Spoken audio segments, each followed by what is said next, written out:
হরে কৃষ্ণ কৃষ্ণ কৃষ্ণ হরে হরে, হরে রাম রাম রাম হরে হরে। তো বন্ধুরা, আজ আমি আত্মবিশ্বাস নিয়ে কথা বলবো। তো আমাদের সবার মধ্যে এই জিনিসটা অবশ্যই থাকা উচিত, কারণ আত্মার উপর যদি বিশ্বাসটা না থাকে তাহলে আমরা কিভাবে জীবনে সাফল্য অর্জন করব? আমরা অনেকেই এই বিশ্বাসটা হারিয়ে ফেলি। তো এটা হারালে হবে না, এটার উপর পুরো ভরসা করে থাকতে হবে যে আমি পারবো। কেন আমি পারবো না? আমাকে পারতেই হবে।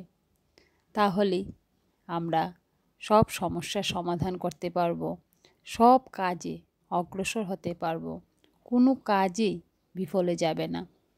মানুষ পারে না এরকম কিছু নেই, কিন্তু মানুষ তার মনের কাছেই হেরে যায়, আমি পারবো না এই ভেবে ওরা ভয় পেয়ে পিছিয়ে যায়।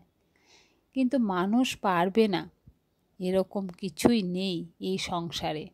মানুষ চেষ্টা করলে সবই পারে, কিন্তু সেই ভয়ের জন্য সে বারবার পিছিয়ে পড়ে, এগুতেই চায় না।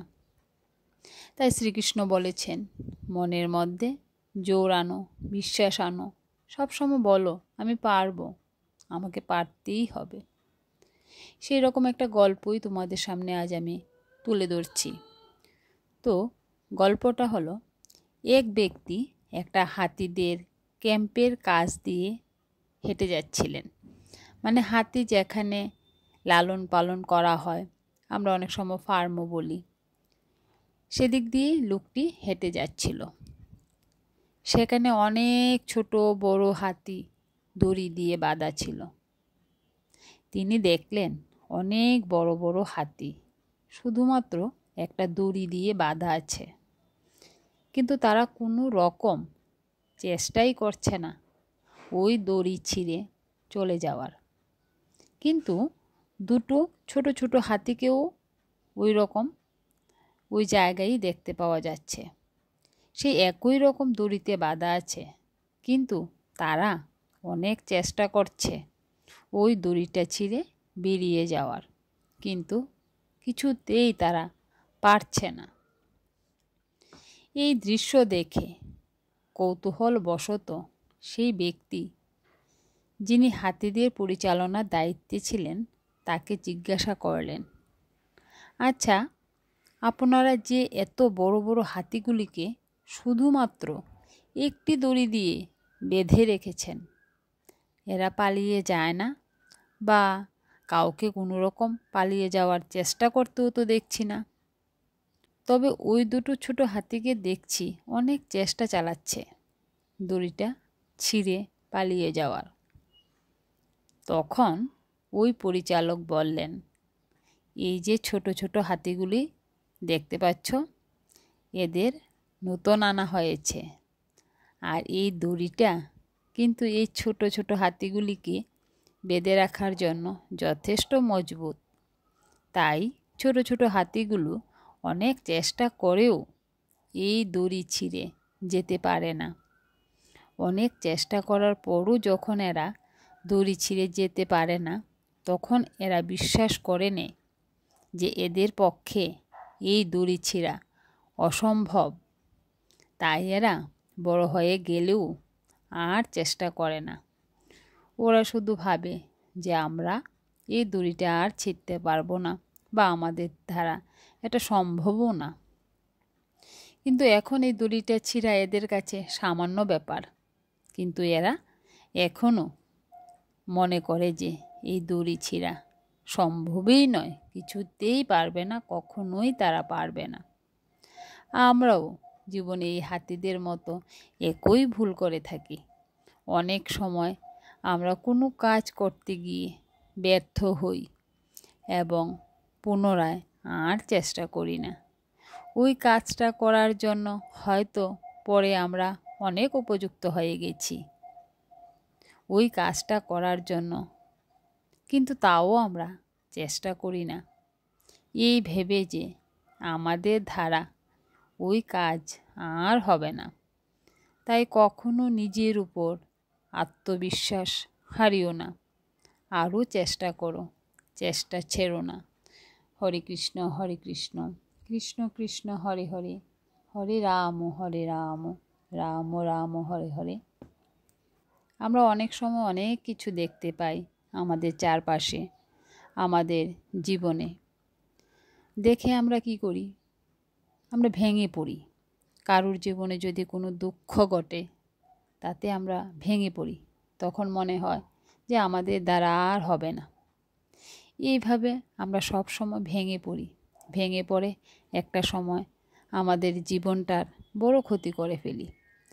কিন্তু আমাদের একটা কথা মনে রাখা উচিত, যা হচ্ছে তা নিশ্চয়ই ভালোর জন্য হচ্ছে। নিশ্চয়ই তার পেছনে কোনো ভালো কিছু অপেক্ষা করে আছে। এ নিয়েই তোমাদের সাথে আমি আরেকটা গল্প বলছি। একদিন আকবর তার প্রিয় তলোয়ারটি পরিষ্কার করছিলেন এবং তলোয়ার পরিষ্কার করতে করতে তলোয়ার লেগে যায় তার আঙ্গুলে। আঙ্গুল কেটে গেল এবং প্রচুর রক্ত বের হতে লাগলো। সেই সময় মহারাজের প্রিয় বীরবলও সেখানে ছিল।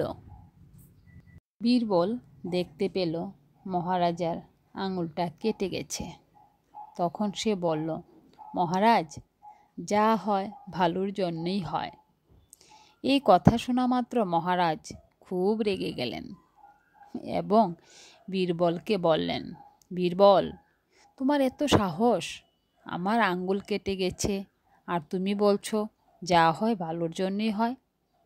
মহারাজ রেগে সেনাপতিকে আদেশ দিলেন বীরবলকে বন্দি করার জন্য এবং বীরবলকে বন্দি করা হলো।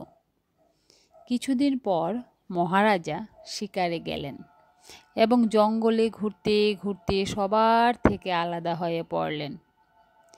কিছুক্ষণ পর জঙ্গলের অধিবাসীরা রাজাকে বন্দি করে ফেলল এবং তারা রাজাকে নিয়ে গেল একটা মন্দিরের সামনে রাজাকে বলি দেওয়ার জন্য। তারা পূজা আরম্ভ করল এবং বলির আয়োজন করতে লাগলো। হঠাৎ আদিবাসীদের মধ্যে একজন দেখতে পেল রাজার একটা আঙুল কাটা, আর তাদের নিয়ম অনুযায়ী কোনো সম্পূর্ণ মানুষের বলি দেওয়া যায় না। তাই তারা রাজাকে ছেড়ে দিল। তখন রাজার বীরবলের কথা মনে পড়ল। তিনি নিজের রাজ্যে ফিরে গিয়ে দ্রুত বীরবলের কাছে গেলেন এবং বীরবলকে সব ঘটনা খুলে বললেন।